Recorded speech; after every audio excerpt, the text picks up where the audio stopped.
आपने किसी चीते या बाघ या शेर के द्वारा किसी इंसान को मारकर उसका मांस खाना तो बहुत सुनी होगी, लेकिन कोई इंसान एक दूसरे इंसान का लाश खाए, ये सुनने में ही बड़ी अजीब और बड़ी डरावना लगता है। अगर आपको पता चले कि कोई ऐसा इंसान है जो मांस खाता है, वो भी इंसान का मांस, तो शायद उससे लोग दूरियां बनाना शुरू कर दें। नमस्कार, सलाम, सत श्री अकाल। मैं हूं मुस्तफ़ा और आपका स्वागत है मेरे चैनल पर। आज जो मैं कहानी सुनाने जा रहा हूं, ये कहानी हमारे पड़ोसी देश पाकिस्तान की है और पाकिस्तान में पंजाब प्रांत की है। पंजाब में एक जिला पड़ता है, पाकिस्तान के पंजाब में भक्कर जिला। उसी जिले में एक इलाका है, दरिया खान इलाका। उस गांव में दो भाई रहते थे, एक का नाम है फरमान अली और एक का नाम है आरिफ अली। फरमान अली पढ़ने में बहुत तेज था। हाई स्कूल में 10th में उसने अच्छे नंबरों से पास किया और साइंस से पढ़ा था, लेकिन 10 के बाद उसने पढ़ाई छोड़ दी थी अचानक। और जो उसका छोटा भाई था आरिफ अली, उसने भी छोड़ दिया था। फिर ये लोग किसी काम में लग गए थे और फिर इनके माता पिता, जो इनके गार्जियन थे, इनके शादी करा देते हैं। शादी होने के बाद 2010 के आसपास में इन लोगों की जो वाइफ थी, जो बीवी थी, दोनों की वो लोग इनको छोड़कर चली जाती हैं और अपने साथ बच्चों की भी लेकर चली जाती हैं और कहती हैं कि ये मारपीट बहुत करते हैं और गालियां भी देते हैं। फिर उसी इलाके में एक और लड़की थी, दूसरी लड़की, उसका नाम था शायरा बानो। शायरा बानो कैंसर से पीड़ित थी और एक रोज उसकी मौत हो जाती है। जब मौत होती है तो जो उसके रिश्तेदार थे, जो उसके घर वाले थे, वो लोग ले जाके वहीं कब्रिस्तान में दफन कर देते हैं। दफन करने के बाद ये लोग घर आ जाते हैं और फिर अगले दिन उसका भाई और कुछ रिश्तेदार वहां जाते हैं फातिहा पढ़ने के लिए और दुआ मांगने के लिए। जब कब्रिस्तान में पहुंचते हैं और अपने बहन के कब्र के पास पहुंचता है उसका भाई, तो देखता है कि कब्र खोदी हुई है। कब्र खोदी हुई देखकर वो सन्न रह जाता है और कब्र के अंदर झांक कर देखता है तो पता चलता है कि उसकी बहन की लाश वहां से गायब है। अब ये लोग पुलिस को फोन करते हैं, पुलिस आती है और पुलिस तफ्तीश करती है, वो भी देखती है तो पता चलता है कि कब्र के अंदर लाश नहीं है और कब्र खोदी हुई है। अब ये खबर धीरे धीरे पूरे पाकिस्तान में फैल जाती है और फिर लोग सड़कों पे उतर जाते हैं और मोमबत्तियां जलाने लगते हैं और पुलिस के खिलाफ नारे लगाने लगते हैं। और उस लड़की की उम्र तकरीबन 24 साल थी, जो शायरा बानो थी, जो मर चुकी थी और कैंसर से पीड़ित थी, जिसकी लाश गायब थी।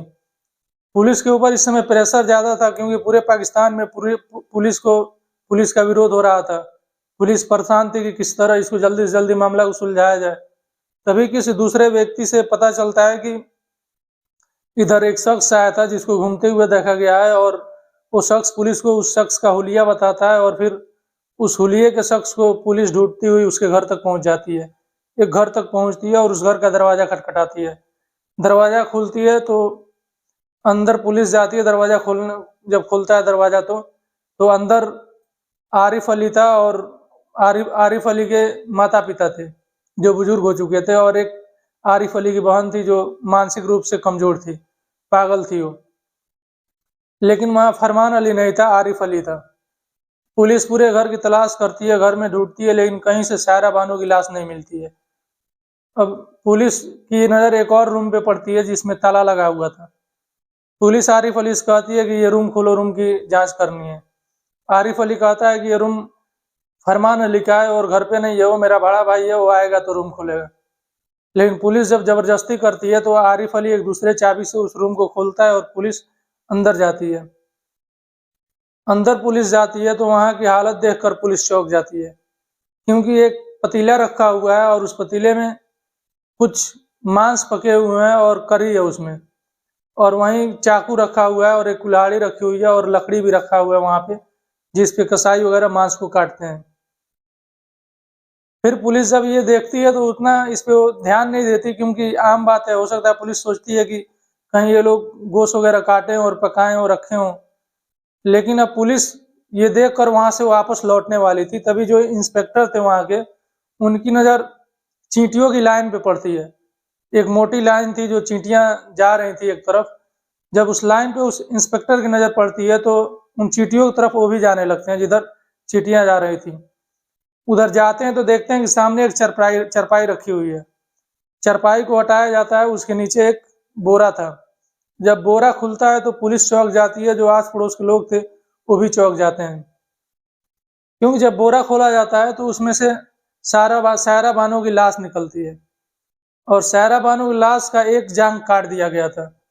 फिर पूछताछ में पता चला कि जो जांग कटा गया था उसी का मांस पकाया गया और ये दोनों भाई खाए थे। फिर पुलिस इन दोनों को गिरफ्तार करती है और जो उस पतीले में मांस वगैरह था, जो वहाँ पे हथियार थे, लकड़ी था, उन सबको लैब में भेज दिया जाता है चेक करने के लिए कि क्या ये सच में ये लोग खाए हैं और ये इंसान का ही मांस है। तो वहाँ से रिपोर्ट आ जाता है और पता चलता है कि हाँ, ये इंसान का ही मांस है। अब पुलिस इन दोनों को गिरफ्तार करती है, लेकिन पुलिस के सामने एक चुनौती थी, क्योंकि ये मामला पाकिस्तान में पहला ऐसा मामला था किसी लाश को खाने का, और कानून में ऐसा कोई प्रावधान नहीं है कि ऐसा अगर कोई कांड हो तो उसके खिलाफ कौन सी धारा लगाई जाए और कौन सी सजा जज सुनाए। ये जो मुश्किल थी वो कोर्ट में भी थी, कोर्ट के सामने भी थी, जज के भी सामने थी कि इन लोगों को क्या सजा सुनाई जाए। फिर इन लोगों के ऊपर जो धारा लगता है वो ये था कि कब्र के साथ छेड़छाड़ करना और कब्र का बेहुरमती करना, कब्र का अपमान करना, इसका धारा लगाया जाता है और इस पर कोर्ट में सुनवाई होती है। तो जज भी मजबूर था, उसके पास कोई और चारा नहीं था, क्योंकि इसके खिलाफ कोई प्रावधान ही नहीं था ऐसा कोई जुर्म का। तो जज भी 2 साल की सजा सुना देता है इतने संगीन और घिनौना जुर्म के लिए। 2 साल का सजा सुनाता है। लगभग ये 2011 का मामला था और ये लोग जेल जाते हैं और फिर 2013 में ये लोग जब अपना सजा काट लेते हैं तो रिहा हो जाते हैं। रिहा होने के बाद ये लोग वहीं जहाँ इनका घर था वहाँ आते हैं, लेकिन वहाँ पे लोगों द्वारा इनका विरोध किया जाता है। इनके खिलाफ सड़कों पे मोमबत्तियां जलाई जाती हैं। फिर पुलिस के खिलाफ लोगों का गुस्सा फूट जाता है कि इतने संगीन मामले में सिर्फ 2 साल की सजा क्यों हुई और होना चाहिए था। फिर पुलिस भी सोच में पड़ जाती है कि अब क्या किया जाए। फिर पुलिस इन दोनों भाइयों को कहती है कि तुम लोग अपना पहचान और अपना नाम छुपाकर किसी दूसरे इलाके में चले जाओ और वहां रहो। ये लोग वैसा ही करते हैं और दूसरे इलाके में चले जाते हैं, वहां पर अपना नाम और पहचान छुपा कर रखते हैं। धीरे धीरे कुछ टाइम बीतता है, लेकिन इन लोगों को आदत था, वो जहाँ थे आस पड़ोस में जो लोग थे, एक दिन उन लोगों को सड़ी हुई मांस की बदबू आने लगी। जब बदबू आ रही है सड़ी हुई मांस का, तो फिर पुलिस को फोन किया जाता है। आस पड़ोस के लोगों को पता नहीं था कि ये लोग कौन है। पुलिस को हालांकि पता था कि ये यहाँ रह रहे हैं, तो पुलिस को पता चलता है तो उन्हें लग जाता है कि वही दोनों है, फरमान और आरिफ। पुलिस वहां पहुंचती है, रूम का दरवाजा खुलवाती है, अंदर जाती है तो फिर एक रूम का बंद था और उसमें ताला लगा हुआ था। जब पुलिस उस रूम का ताला खुलवाती है तो वहां पे लगभग 2 साल के एक बच्चे का सर रखा हुआ था। पुलिस देखकर चौंक जाती है, जो आस पड़ोस के लोग थे वो चौंक जाते हैं। फिर धीरे धीरे उन लोगों को भी पता चलता है कि ये वही लोग हैं जो 2011 में पकड़े गए थे किसी एक लड़की का मांस खाते हुए। 2011 तक इन्होंने लगभग 100 लाशें खा चुकी थी, लेकिन रिहा होने के बाद जब पुलिस इनसे फिर दोबारा पूछताछ करती है, जब 2013 में ये लोग रिहा हुए थे और यहाँ रह रहे थे, तो पता चलता है कि उसके बाद इन लोगों ने 50 लाशें खा चुकी हैं। फिर पुलिस इनके खिलाफ कोर्ट में इनको पेश करती है, ले जाती है, लेकिन फिर वही मुश्किल थी पुलिस के सामने कि इनके खिलाफ कौन सी धारा लगाई जाए। तो इस बार जो पुलिस थी इनको एंटी टेररिस्ट कोर्ट में ले जाती है और वहां से इनको 12 साल की सजा सुनाई जाती है।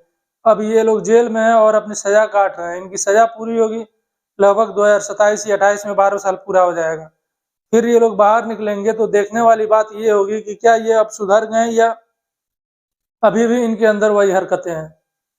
तो ये एक ऐसी कहानी थी कि जिसे सुनकर इंसान को घिन आ जाए। और जो वहाँ के इंस्पेक्टर थे जो इसकी जांच कर रहे थे, उनसे इंटरव्यू लिया गया, तो इंटरव्यू में कहते हैं कि मैं आज भी उस चीज को नहीं भूला हूँ, उन चींटियों के लाइन को जो चरपाई के नीचे जा रही थी, और जब चरपाई हटाकर बोरा जो खोला गया उसमें से सायरा बानो की लाश निकली और जो वहाँ पतीला रखा हुआ था जिसमें मांस पकाया गया था और उसे खाया गया था, आज भी जब मैं सोचता हूँ तो मुझे घिन आती है और आज तक मैं उससे उबर नहीं पाया हूँ।